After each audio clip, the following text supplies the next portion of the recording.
तो इतना बड़ा मजाक बना हुआ है सारे लोगों को समझ आ रही है कि मेज के पीछे और इमरान खान की मेज के नीचे एक बंदा छुपा हुआ था, एक सोफे के पीछे सुन रहा था, एक चक्री के रेस्ट हाउस में सुन रहा था।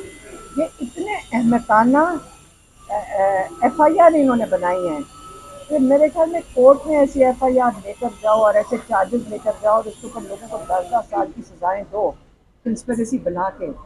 मतलब इनको इनके जो स्क्रिप्ट लिखने वाले FIR हैं, ये ड्यूटी डालने वाले, थोड़ा सा चेक ही कर लेते। हमें भी अब समझ आ गई कि जो बंदा मेज के नीचे छुपा हुआ था वो छुट्टी पे था, किसी और शहर में था। अगर आप तो इस वक्त तो जेल में उनको जाना चाहिए जिन्होंने इस किस्म की झूठी गवाहियाँ दी हैं, और उल्टा हाई कोर्ट ने फैसला लिख कर दे दिया।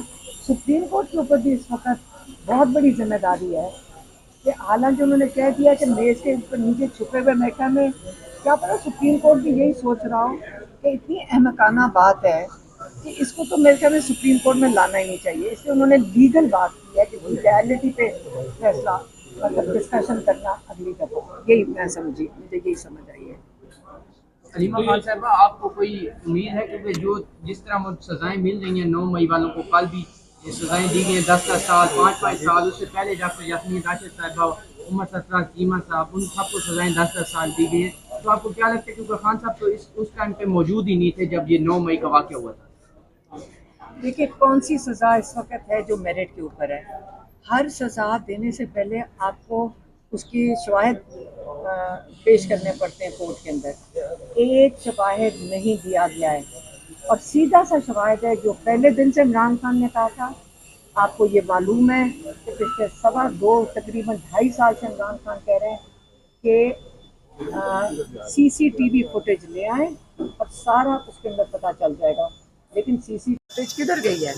कोई बात नहीं करता कि CCTV फुटेज किधर है। आपने अगर प्रूफ देना 9 मई का तो CCTV फुटेज लें। सारी दुनिया में इसी तरह ही होता है कि आप शवाहिद पेश करते हैं, और ये पुलिस की रिस्पॉन्सिबिलिटी होती है, उनकी जिम्मेदारी होती है कि शवाहिद पेश करें। तो शवाहिद तो आपको पता है कि कोई है नहीं, तो इसलिए इसी किस्म के केस बनेंगे।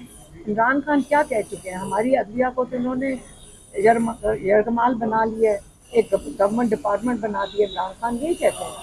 अब उसके नताइज आप दुआ कर सकते हैं, आप सिर्फ दुआ कर सकते हैं कि हमारे जजेस हिम्मत करें और इंसाफ दे दें। हम सिर्फ दुआ कर सकते हैं। अब मैडम, हम अपने जजेस के साथ मैडम ये बताइएगा कि अली मीन गंडापुर ने हाई कोर्ट में कल दरखास्त दी है इमरान खान के मेडिकल चेकअप के लिए शौकत खानम अस्पताल मुंतकिल किया जाए, तो क्या सराहियाँ हैं? तो आपको लगता है कि ये इसकी हाई कोर्ट इजाज़त देगी इमरान खान को चेकअप के लिए ले जाया जा मुझे ये सकता नहीं है? पता कि शौकत खानम में शिफ्ट किया जाए।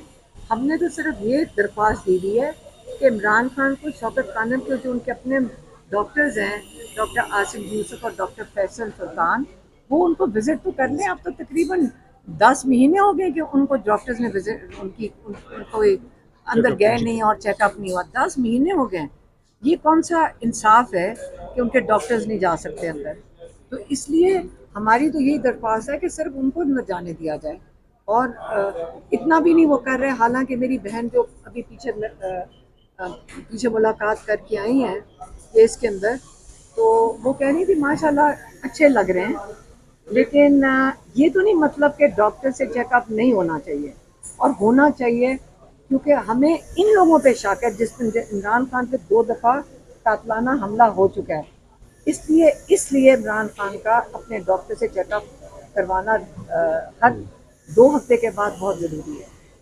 खान साहब की नीलामी वाली जमीन का कल जो जिक्र हुआ है, उसमें खान साहब का नाम तो था, लेकिन उस नीलामी में खान साहब की जमीन नहीं थी। उस पर क्या कहेंगी? वो तवज्जो दिलाने के लिए हुकूमत ने वो जारी किया। हमने अपने लॉयर से पूछा था, वो कह रहे हैं कि उन्होंने रेफरेंस इमरान खान के केस का दिया हुआ है, इमरान खान की ज़मीन का नहीं दिया हुआ, इमरान खान के केस का दिया हुआ है। अलीमा साहब ये बताएं कि शेर अफजल मरवत साहब के हवाले से बात हो रही है कि उनको पार्टी में दोबारा लाया जाए, इसको आप किस किस नज़र से देखती हैं? देखिए मैं इन लोगों पे बात नहीं करना चाहती, ना ही PTI पे। आप रहने दें। अच्छा, हमारे भाई अलीमा पे खान साहब, बात करें। अलीमा खान साहब उन्होंने इल्जाम लगाया है कि आपका बेटा भी वहाँ पे मौजूद था कोर कमांडर हाउस के घर के बाहर, और नूरीन खान नियाजी साहब का एहसान नियाजी खान साहब भी मौजूद थे। आपके बेटे ने पतलून उन्होंने लहराई, तो वो कहते हैं इन बेटे को सजा हो गई है, आपके बेटे को सजा नहीं हुई। आप कोई प्रोजेक्ट के नाम बता रहे थे हम। उनको ये पूछे, मेरे बेटे ने पकड़ाई, हाँ नहीं, और ये उनको ये पूछे कि मैं उधर गई थी और ये तो गई नहीं थी, इनको सजा हुई है, मुझे हुई नहीं, तो फिर ये सारी हमारी डील चल रही है। मतलब ये सब शैतानी हो रही है और कुछ भी नहीं। वो एक सेकंड मैं बता दूं, देखिए आप, क्योंकि आपको मजा नहीं आएगा जब तक कोई जवाब ना मिले। देखिए इस वक्त हम इन लोगों के टेम्परेचर से हमें एक चीज पता चलती है कि एस्टेब्लिशमेंट अंडर प्रेशर है। बस अलीमा खान आप साहब, अगर आप ये चला सकें, मेरा नहीं ख्याल आप चला सकें। अलीमा खान साहब, इमरान खान साहब की रिहाई के लिए जो तहरीक चलनी थी, अभी आप कह रही हैं कि शेर अफजल का नाम न लें, तो बेटे भी आने थे, उनका क्या हुआ? तहरीक कौन चलाएगा? बेटे तहरीक क्या चलानी है, लोगों ने निकलना वाले। आप मेरी बात सुने, हमारे बच्चे इमरान खान को मिलने आ रहे हैं, उनके बेटे, और जब वो मिलने आएंगे, जब उनको वीज़ा दिया जाएगा, आप पहले इस बात पे इनके खौफ देखें कि उन बच्चों को, सलमान और कासिम को वहाँ पे वीज़ा नहीं दिया जा रहा है, उनको वीज़ा नहीं दे रहे हैं। पहले आप इस पे क्यों नहीं सवाल करते हैं कि वो कैसे आएंगे? आप जाएं, ये सवाल करें कि उनको वीजा दे दें, वो आ जाएंगे। लॉयर तो उसने कहा था, हमने लॉयर को कहा था, आप उनसे ये जो कह रहे हैं मैं कर दूंगा, मेरा ख्याल है उसके हाथ में भी नहीं। नहीं, वीजा ये प्रोवाइड कर दें, आ जाएंगे वो। से पूछ लो यार, वहाँ क्यों नहीं जाते? गवर्नमेंट से पूछो क्यों नहीं दे रहे? 5 मिनट की गैप है, बच्चे तो अप्लाई कर सकते हैं, उन्होंने तो अप्लाई किया हुआ है, जिनको खौफ है वो नहीं आने दे रहे, जरा उनसे पूछ लें। अभी हमने कहीं और जाना फिर नहीं सुधर आज